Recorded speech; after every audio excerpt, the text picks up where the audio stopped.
why just walk more isn't enough. The most common piece of advice given for poor leg circulation after 60 is the one thing that might be holding your recovery back. Walk more. That is what almost everyone hears, and walking is good for you.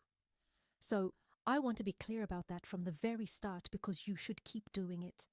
But there is one specific thing that actually moves the blood out of your lower legs and drives it back up to your heart. And ordinary walking barely switches it on. I'm Dr. John Myers. Over the years, I have cared for a lot of people who did everything right. They walked every single day. They propped their legs up on a pillow at night. They wore the compression socks their doctor handed them, and they still sat down across from me with cold feet, ankles that ballooned by the evening, a burning ache in the calves, and that scary, unsteady feeling when they stood up too fast. They were doing the work. The problem was not budging, and they could not understand why. Here is what no one had ever sat down and explained to them. Poor circulation after 60 is not a small annoyance you simply live with. When blood stops moving well through the legs, small cuts and sores heal slowly. They turn into infections, and in the worst cases, people end up losing toes or a foot. It is also one of the earliest warning signs that the heart and the arteries themselves are under strain. By age 70, close to 1 in 5 adults has what doctors call peripheral artery disease, which is a narrowing of the arteries feeding the legs. And most of those people have no idea they have it yet. So this is worth understanding properly. And before you click away, because you assume you already know all of this, walk more. Put your feet up. Drink your water. Give me 2 minutes. Because the reason your feet are still cold at night has very little to do with how many steps you got today. It comes down to a single muscle that most people never think about even once. And once you know how to switch it on, the fix is far simpler than you would ever guess. Your second heart, the calf pump. Let me tell you what that muscle is. Your calf. Doctors call it the calf muscle pump, and a lot of us call it your second heart, which is not some cute figure of speech. Every time your calf muscle tightens, it squeezes down on the deep veins buried in your lower leg and physically pushes blood upward against gravity back toward your chest. Tiny one-way valves inside those veins snap shut behind each push so the blood cannot fall back down. That is the pump. That is your second heart working every time you take a step. The trouble is, what happens to that pump after 60? The vein walls get weaker and stretchier. Those little valves start to leak, and the calf muscle itself shrinks and loses power, especially if you spend a good part of your day sitting, which most of us do. So, the pump slows down. And when it slows, blood stalls at your ankles instead of climbing. The swelling gets worse, the feet get colder, the skin down there starts running short on oxygen, and the less you move, the weaker the pump gets, which makes you move even less. It becomes a slow downward spiral, and a lot of people are somewhere on it without realizing. Now, here is the good news, and it is genuinely good news. Fixing this does not depend on your step count. It depends on a handful of very specific movements that physically push the blood back up where it belongs. I am going to walk you through 5 of them in order, counting down from 5 to 1. Each one does something the one before it could not. And I am saving the single most powerful movement for the end. The one exercise that vascular rehab programs all over the world lean on more than any other to get blood flowing again after 60. If you only take one thing away from this whole video, it is going to be number one. But you will understand it far better if we build up to it together. One quick thing before we start the countdown, because it matters to me that you hear it. Everything I'm about to show you is one piece of a much bigger picture. The small daily habits that quietly decide whether you are still walking strong at 80 or reaching for a cane at 70. So, I took everything I tell my own patients about staying mobile and independent in these years, and I put it into one simple plan. It has already helped thousands of people live their best life after 60. If you want it, the link is right there on your screen. You do not need to write anything down, and I will never make you sit through me reading a web address out loud. Now, before the movements, let me tell you about someone. I am going to call her Lorraine, and she is really a blend of several patients I have cared for over the years, so no one's privacy is on the line. Lorraine was 71, sharp as a tack, still driving, still hosting her grandkids on Sundays, but her feet were cold every single night, even in the middle of summer, and her ankles turned to bread dough by dinner time. She had been faithfully walking a mile a day for years, and she was quietly heartbroken that it was not helping. Keep Lorraine in the back of your mind, because what finally changed for her is the entire point of this video. Let's start the countdown at number 5. Movement number 5. Ankle pumps. Now, this one looks almost too simple to be worth your time, and that is exactly why people wave it off and skip it. It is often the very first movement patients are given after leg surgery, before they are even allowed to stand up precisely, because it keeps the blood from pooling while they heal. The reason it works is straightforward. When you flex your foot up and then point it down, your calf contracts and relaxes, and that motion squeezes the veins and moves the blood that has been sitting stagnant around your ankles. A 2025 review in the Journal of Orthopedic. Surgery and research gathered up 16 separate randomized trials and found that simple ankle pumping improved blood flow, back up the leg, and brought down lower leg swelling in older adults with no standing and no walking required at all. The whole key is to do it slowly with control and to do it often. To do it right, sit in a chair with your feet flat on the floor. Lift your toes up toward your shins while you keep your heels planted down. Then reverse it. Press your toes down into the floor and lift your heels up the way you would ease onto a gas pedal. Slow and deliberate. That is one repetition. Aim for 20 to 30 of them 2 or 3 times a day. You can do this while you watch television, while you read, while you sit at the kitchen table waiting for the kettle. It costs you nothing but a few minutes. Think about how much time you spend sitting in the car, at meals, in your chair in the evening. All of that is time. Your pump is switched off and blood is settling in your feet. Ankle pumps switch it back on without you even getting up. Walk-in runs on momentum. You fall forward and catch yourself over and over. And honestly, your calves barely get a full squeeze out of it. Ankle pumps make the muscle genuinely contract and push. That means warmer feet, less swelling, and less pressure on those fragile veins. It is also one of the safest possible ways to begin if pain or poor balance or plain fatigue keeps you from being on your feet very long. But ankle pumps only wake the system up. The next movement goes after the bigger muscles higher up your leg. Movement number 4. Number 4, the seated leg lift. And if you are thinking that sitting down must make this an easy one, your legs are going to tell you a very different story about 10 seconds in. When you straighten your leg out in front of you and hold it there, you fire the big muscles across the front of your thigh and the muscles at the front of your hip.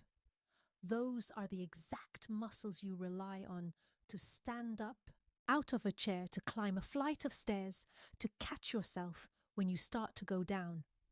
And when they contract, they press on the large veins running up through your thigh and help drive blood out of the leg. Regular walking barely challenges those muscles enough to slow the loss that comes with age. This matters more than most people realize. And here is the piece that makes it click. Geriatric doctors track something called gait speed, which is simply how fast you walk. They call it the sixth vital sign right up there with your pulse and your blood pressure, because how fast you walk turns out to predict your fall risk, your independence, and even how long you are likely to live. When walking slows down, it is often one of the very first signals that the body is quietly losing ground. Strengthening the muscles that carry you is exactly how you defend that ground. So, here's how you do it. Sit up tall in a sturdy chair with your back pressed against the seat and both feet flat on the floor. Slowly lift one leg straight out in front of you, keeping the knee as straight as is comfortable for you. Hold it there for 2 seconds, then lower it back down slowly without letting the foot just flop to the floor. That is 1 repetition. Do 10 to 15 on one leg. Then switch to the other side. The detail nearly everyone misses is the back. Keep it firmly against the chair so you cannot cheat by rocking and using momentum. That is what forces the right muscles to actually do the work, and that is where the circulation benefit comes from. As this starts to feel easy, add a little resistance. A light ankle weight or a resistance band looped around your foot. Even 1 or 2 pounds makes a real difference. Muscle responds to gentle, steady load at any age, and older adults very often improve faster than they expect simply because they are starting from further back. This movement builds the strength that keeps you walking, and it moves blood through the upper leg in a way that ankle pumps alone can never reach. But even strong thighs will not protect you if your balance system is not firing the way it should. And that is exactly where we go next. Number 3, the supported calf movement. Number 3, raise. This is the movement that trains your circulation and your balance at the very same time.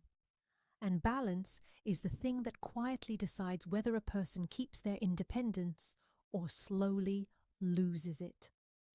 The National Institute on Aging is very clear on this point. Keeping your lower body muscles strong is one of the best things you can do to hold on to your mobility as you get older.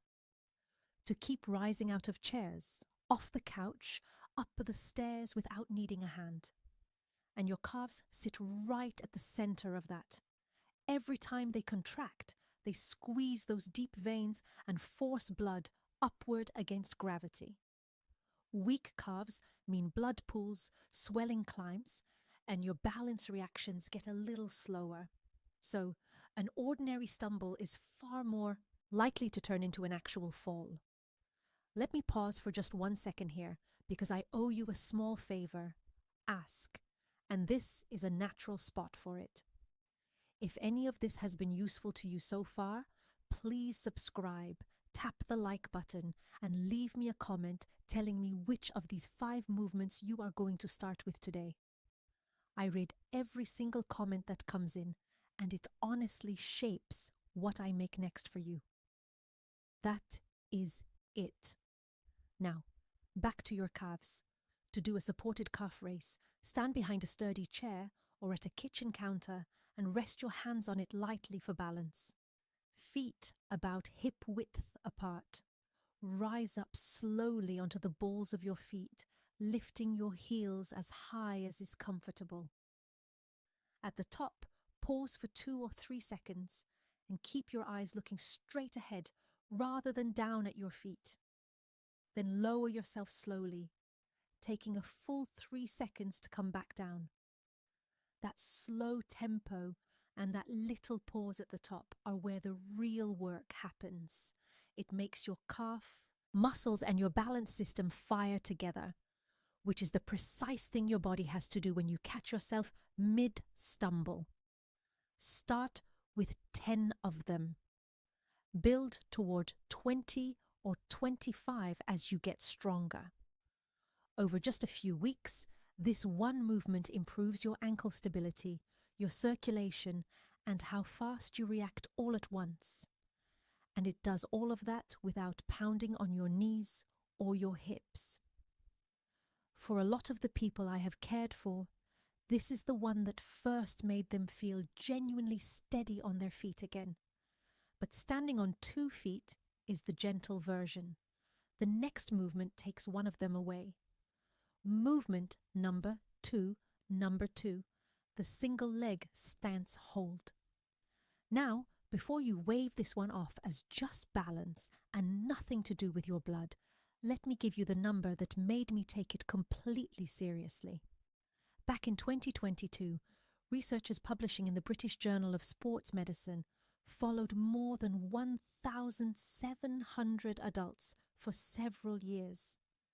They found that the people who could not stand on one leg for just 10 seconds had an 84% higher risk of dying over the years that followed, compared with the people who could hold it, 84%. And here is the part that stops me every time. Among adults in their early 70s, fewer than half of them could pass that simple test. A 10-second balance check told those researchers more about the road ahead than almost anything else they measured. You can actually try this one right now, carefully, with a counter or a solid chair right next to you. Stand up tall, put one hand near something you can grab, lift one foot an inch or two off the floor, and see whether you can hold it steady for 10 seconds without grabbing on. That is the test, and it also happens to be the exercise.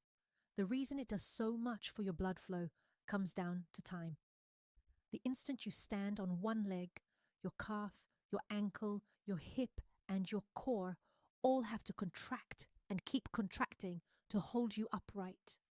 That sustained squeeze keeps the pump running the entire time, pushing blood up instead of letting it settle back down into your foot. Ordinary walking never asks for that. You are on one foot for a split second, and then you are off it again. Standing on one leg forces the pump to stay switched on. And this is the spot where circulation and fall prevention completely overlap. When balance fades, people move less. When movement drops, blood flow slows, swelling rises, the feet ache more, confidence drains away. And that is the very spiral we talked about at the start. To train it, stand next to a counter or a wall with one hand resting lightly on it for safety. Shift your weight onto one leg and lift the other foot just an inch off the floor. You do not need to lift it high at all. Stand tall, eyes forward, and do not curl your toes to grip the ground. Hold for 20 to 30 seconds, breathing normally the whole time. Then switch legs. That is one set. Start with 2 rounds on each side. As it gets easier, rest your hand on the counter more and more lightly until eventually you can hover it just above the surface without actually touching. The longer, steadier squeeze keeps blood moving and retrains your nerves to react faster when you trip. But balance on its own keeps you upright without fully restoring the flow. For that, you need the single strongest version of the calf pump there is. And that is number 1. Number 1, the number 1 exercise, the standing calf pump hold. This is the movement I promised you all the way back at the start.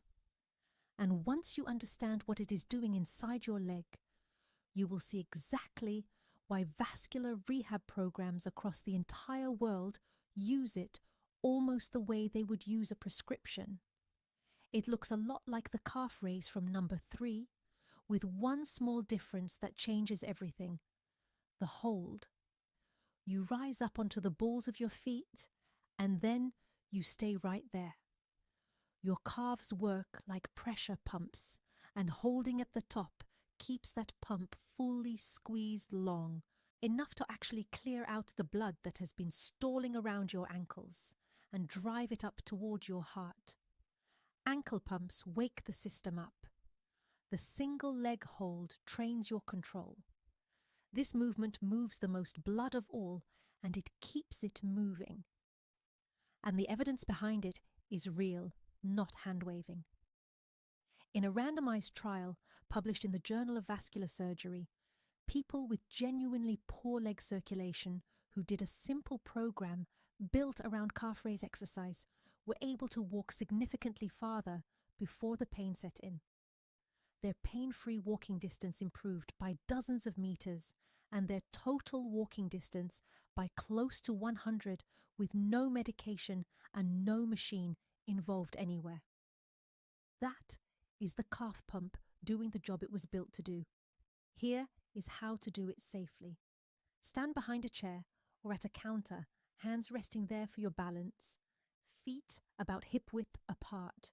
Rise up slowly onto the balls of your feet, heels lifting as high as is comfortable. Now hold it 3 to 5 seconds at the very top, breathing normally, eyes forward.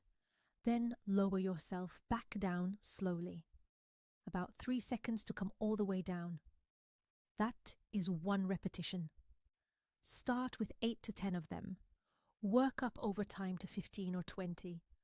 Always with control, never rushing. The hold is the entire point.